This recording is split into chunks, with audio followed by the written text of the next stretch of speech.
Balandi ya boso na politique officielle et place bozali mbote na bino bozana Luanda na Angola bozana Sao Paulo na Brésil na Belgique na Allemagne na Toronto na Montréal na Afrique du Sud na Cape Town topesi bino mbote tozoli kiete boza malamu sango mokonzi Israël Mutombo na konta boso na politique officielle toye awa place tozali na stade Tata Raphaël stade Kenda Sango stade bato babeta maloba stade yo Alina Foreman babundaka tobenga ngo combat du siècle nde sika tozali likambo ya tourisme na mboka na biso ezali aspect moko bato ba négligeaka mingi nazalaki na Afrique du Sud pona kotala ndenge nini ba valoriser kasho ya Mandela ndenge nini ba valoriser ndaku oyo na Villa Kazi esika Mandela bandai kovanda bakende ko inaugurer ba valoriser yango avant kokota na Villa Kazi tu dois payer quelque chose.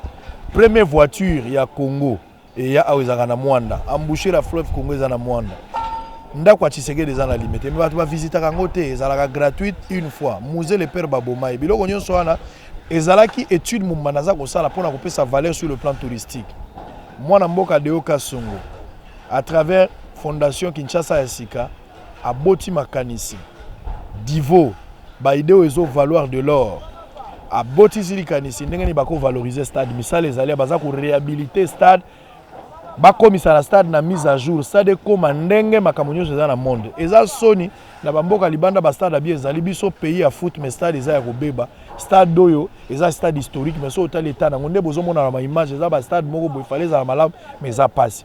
Nous devons soutenir Kinshasa Sika, nous devons soutenir Deoka Songo qui a pris l'initiative ya kosala eloko et sika tozali ba jeune bozomona ezali ba jeune oyo ba miso ba yeko luka misala awa ba misusu pe ba retenir bango baza kosala misala awa tokota na skati po bomona stade ndenge ezali mais bango moko d'abord baza na constat bato ba réhabiliter ba stade oyo to bato ba yera ba projet ko réhabiliter mais ndenge salama boyete o eza ndenge musu ndemino boza komona TV za radio te na bituma moka kolonga na kimia biso mibale mais to solala ba massa peut-être moi une minute oya ozali kamba koloba lobi so likambo zate tokota na kati impression na bango mbote te oui mbote pena comment on a kombo nanga David toza na stade awa misala weza ko salama eza ba réhabiliter stade boyebi stade ndenge ezalaka esi ba réhabiliter stade boye bon bala liboso tozomona eza pe esengo makasi mais elo tosenga nde na mboka foto za na kimia na makambo nyonso oyo tozosenga ezala bongo esalemaka bongo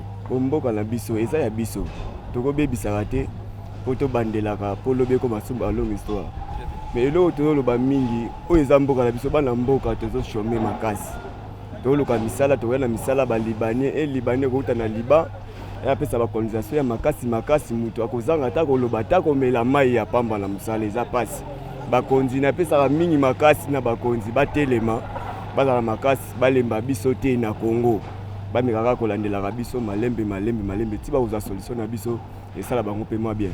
Très bien tozokota na biso na kati parce que souci na ngeza ina yebaka réellement soki misala eza kosalama to eza kosalama te mais bino mozomona ke misala eza kosalama o bozomona liboso eza ba image ndenge stade ezalaki botala ndenge stade ezali parce que nakoya awa kaka na ouverture pona kolakisa bino tango misala ekosila stade eza na 50 000 places toza na quartier monene wana Matunge stade à 20 mètres Tata Raphaël ndenge Kenda Sango nini eza kosalama réhabilitation tokota na kata totala na bakulu po niveau ya solo ezalaki awa ngana kota stade apo tobetsaka concert ya Pasteur Lifoko 30 ans ya carrière en 2013 solo moko eza na stade oyo solo masuba solo ya salite ba bido ba shege balala kao temelelo quand même ndenge ba osala misala ezopesa moi espoir maintenant no silite tokotala yango batu musu bakoma kolala ya solo ndako batu te koma awa doge nde zawa so keneti na sima ba misuku to bakoma ba kolala awa afutaka kurata afutaka mai te mais akoma na kolala kati ya stade dezaka ida bien ne bakonzi bazwi po babongisa loko oyo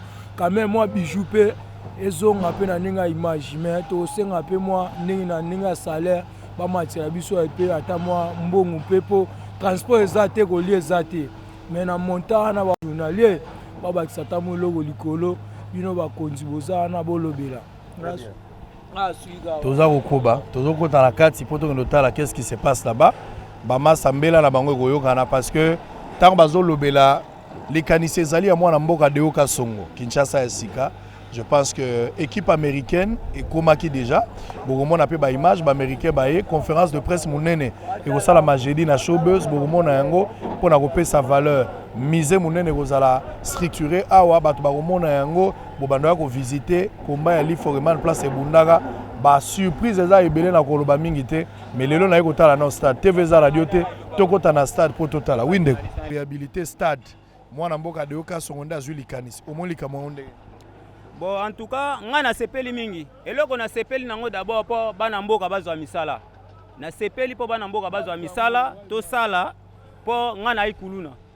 Nazala ikuluna, na tiki kuluna po na nini na yoki sango eloko yo salima na bite comme na maître maçon na ya wana luka musala.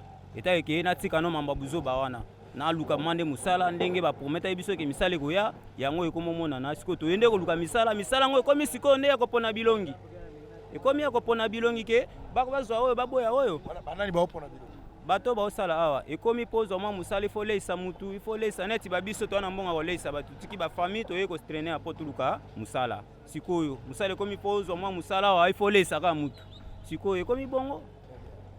Merci beaucoup toza kokoba na kati obi papa kisengeli ka bongisaka mbongo basalaire bapere banini na bafonctionnaire kaka ya banani ya bajournalier il fait ezala quand même remonter parce que tozo souffrir ya trop ozomona ke no moto azotravaille azalaka na eloko olia te azalaka do na eloko moko te po ozosonga ndako eloko moko te quand même lokola kolia ezalaka te donc bapesaka mpe eloko moko te quand même baaugmente mwa salaire mpo aider mpe biso ba peuple oyo toza na kati ya société oyo tozo travailler comme ça société et ça toza na kati ya Safrimex ato na kati ya Safrimex koloba na bino bo revendiquer mingi nde na Safrimex oui il faut to revendiquer pas na bango po parce que bango nde baza numéro 1 ya ba marché oyo nyonso oti ba société mosusu ya la PC bili fort to sepeli makasi apesi bo mengo nyonso c'est la toute première fois tout le monde a vraiment que non oui 20 mai ba modifier yango depuis ba continuer so baya mais Fachi Aye était que président ya bana Congo en plus pas ça peut congolais tout ce monde a misala yango bandi déjà ko salama parce que l'eau beauté kaka ndenge martyr ndenge koma en tout cas merci beaucoup misala ekende malamu. Merci beaucoup tozoko na remercier nanu yo moko nanu limisanga na remercier nanu yo moko journaliste et puis na remercier na papa oyo apesi to sala misala oyo en tout cas nzamba bakisela ye bela bakisela pe yo moto sala musala oyo po Kongo tombo amekende liboso. Merci beaucoup toza kokoba na kati po totala TV za radio te ba misala ezo salama to ka kolega na ba travailleurs nyonso te ben nazotika bino mobota la ba image stade ezalaka ndenge nini bazo sala ngo siko lelo et puis après to koya kotala ndenge ni stade kozala TV za radio te bo s'abonner belé na bosolo na politique officielle boya pe na adhésion na fondation de Oka Songo numéro ya téléphone eza na so bobengi boya kokoma ba membre ya fondation Kinshasa ya sika kimia na mabota na bino botala ba image TV za radio te. Merci na Roublin, merci na Fali pour na musala parce que soki tolobi yango nde tozo sala botala kasimate sika to utaki po bokoma basi ya mungwa libanga ya mungwa basi ya lot nde loko toza koboya kimia na mabota na bino totala image.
pour réhabiliter le stade, vous avez une période de combien de mois? Normalement, la réhabilitation dans l'ensemble, ça vous prendra il y a la première phase. Oh, ouais. C'est pour le 30 octobre. Les temps de première le phase. temps où Mohamed Ali fait le fight ici. Okay. C'est la première phase. Ouais. Après, il y a la deuxième phase.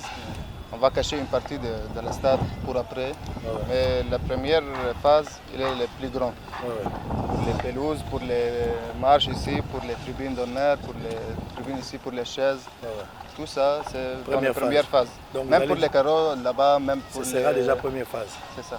Ok. Deuxième phase, vous allez maintenant couvrir le stade. Même ici, on va planter les pelouses, je pense, avec tous ces rangs. Ok.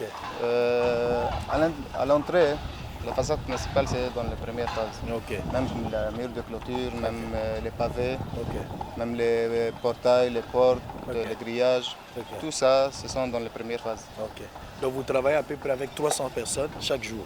Aujourd'hui, Aujourd'hui seulement. Pourquoi seulement aujourd'hui? on augmente l'équipe Par rapport aux besoins. par rapport aux besoins. Ok. Même demain, si on a besoin de 500 personnes, on va amener les 500. Ok. Comme ça. Ok. Voilà. Donc ça c'est quelque chose de très bien. Mais comment tu trouves d'abord le projet? Tu as déjà eu à travailler dans des projets pareils, hein? C'est un grand projet. Les plafonds, les carreaux, les démolitions, les bétons, les chaises, tout ça. C'est un grand projet et très important pour notre entreprise et pour nous même. Ouais. C'est très bien pour le CV, pour l'expérience. Ok. Il y a une grande expérience ici. Ok. Ça c'est très bien. C'est bon, alors bonne chance. Moi je suis Merci venu beaucoup. visiter pour voir comment vous évoluez. J'ai vu des Congolais qui témoignent également que tout se passe très bien, à part des petits soucis. Est-ce que vous avez des grands soucis? Il y a un souci seulement Lequel? avec les joueurs, avec les personnes qui ont entré à le stade. Venir ici pour Comme jouer. ça, un chantier pour Ouais. le travail, c'est un risque dangereux pour tout le monde. Ouais, ouais. Pour les véhicules, pour les personnes, pour les joueurs, pour tout ça. Ok. C'est le problème seulement pour maintenant. Ok. Donc vous demandez à ce que le stade soit complètement... Bien sûr, comme un chantier. Ok. Comme ça, on connaît qui est avec nous, qui est un joueur ou une personne de l'extérieur. Ok. Normalement, avec ce nombre de personnes, Voilà. s'il Ouais. tient son tenue, Ouais. comment je vais Tu ne sais connaître pas lui avec nous ou identifier non. la personne, exactement. Donc, il faudra fermer le stade jusqu'à ce que les travaux se terminent. C'est un simple C'est moment ça. là. Ça, c'est très bien. Et vous sélectionnez les gens sur base de quels critères quand vous prenez les gens? L'expérience L'expérience. pour les maîtres, Ok. comme un maçon, comme un charpentier, un ferrailleur, ajusteur, par exemple. Et les autres, ce sont comme des TT. Ok. Si il est bon, y compris, Ok. Les consignes que vous donnez?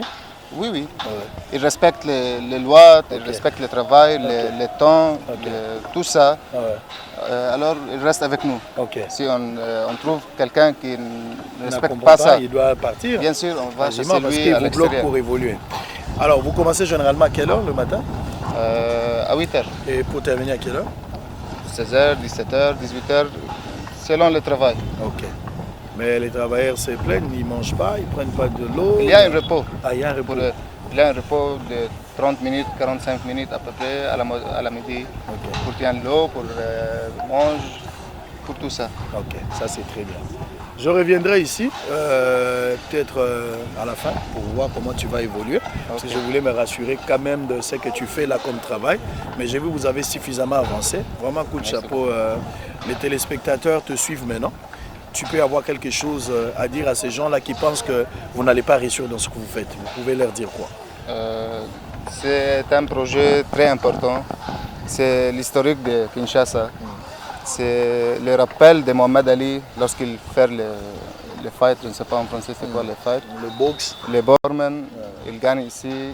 C'est une chose très importante. Pour l'historique, et pour nous et pour tout le monde ici au Kinshasa.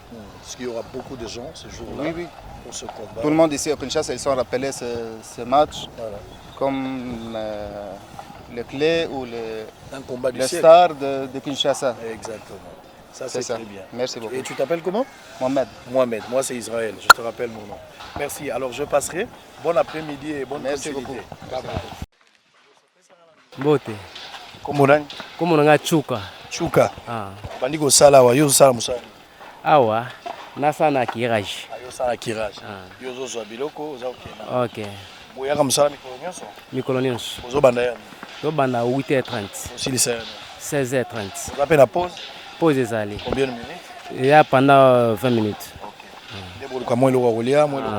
Ok. Bazo traiter bino malamu. Kitoko kitoko. Alors, na stade awa mbala liboso mona ndenge bazo bongisa stade to eso mona pende ba bongisa. Te ezaka mbala liboso. Boza moi ba camarade belé hein. Moi ba camarade belé. Yo bazwa ki yo na critère ni ntango yeka olobi bazo mbala moko to ba compliqué. Te complication ezalaki te. Eza musala moko ya mboka na biso moko complication ezalaki te. Mbote ndeko. Mbote ndeko sango. Omoni sango? Namoni sango. Namoni kana na TV mais lelo namoni en face na chantier. Alandinga ti na chantier. Alandinga ti na chantier. Mais na bokasa namona ki yota? Te nazalaki te nazalaki na mwa misala mona ndosani. Ok, to oti bokasa. Parce que équipe na desko to intervention makasi koto. Très bien. Alors boza ko sala awa boni climat ezoleka bien? Ah, vous êtes chanteur chef de l'état. Na bandi ndenda lobaka na bokasa. Bomona ki bokasa ndenge ezalaka la fois passée. Bomoni on soko na soko ndenge komi. Boza pe stade lelo ndenge bomoni yango, mais dans 2 mois, 3e mois bobosa na stade 20 mai. C'est vrai. Bokobosa na. Et comme stade parmi ba stade nyonso batanga na mukili. Parce que président Fachi a sa budget. A kota kité na bokondi po asala budget, aza kinois, aza pe joueur. Donc alingi ko zong se biloko nyonso ndenge zalaki. Alors, l'événement moko se dérouler kala mingi té, alors il faut te remettre en vraiment kitoko. On dit que ba te belé ba mega obongisa stade ba kokate. Mais ba kokate parce que volonté za kité. Ayawa bala ba mbongo so ti libande yaki awa o ba pourcentage mais yete yembongo ya mboka nda sala ngom sala oyo. Nyonso to buki ba tapi nyonso zo mona to zo longola yango ba grader wana bo so granate za ba kiti partout toiture donc ba na poto na hôtel na ba resto VIP na hôpital na kata stade. Très bien. Alors condition ya musala awa quand même na bana mboka msobo zo bozo sala boyokani ezali. Te ngambo na mwana mboka. Mazana no kinois na yebi mboka plus na ba para ba utatenga na kinois mboka na ngango ba utakinde ba biso ye. Alors to stade biso mo Kinshasa na bande ko na biso harmoniser vraiment bien. Est-ce que vous avez des difficultés peut-être? Pour ba difficultés oui, déjà chantier bandeli. Tout ça nous na ba difficulté miki technique mais to ko sila na on peut kinde bien. Très bien. OK. Merci beaucoup. Sangwake. Na sepeli sango na pesi bande ko mingi mbote mingi. OK. Bango ba mona ka na TV, basa la pe misala sango olanda place bazakuna na bandi sala bien. Sala na yo nde bengi sango. Te na mona ka sango na TV na be mission na makasi. Sango alandi yo. Nde sango landinga na musala nanga. Alors yo pese ko sali malamu, sango olanda place yo sala. Moi si andunda receveur chauffeur mama lewa, vendeur vigueur ya poulet mécanicien couturier yo sala ka bien sango akoya. Sango akoya. Oh, na profiter pesa kombo nanga. Merci. Et monsieur Jean-Pierre Tumba, moi na Chango. Ah ozosani, ozanani. Nazali contremaître. OK. Merci beaucoup. Supervisé Msani so ba osala na 3 équipes, équipe sanitaire, au bazo kombola, équipe ya curage, une équipe au bazo buka oyo. Merci beaucoup. C'est moi qui vous remercie. Merci beaucoup. Merci.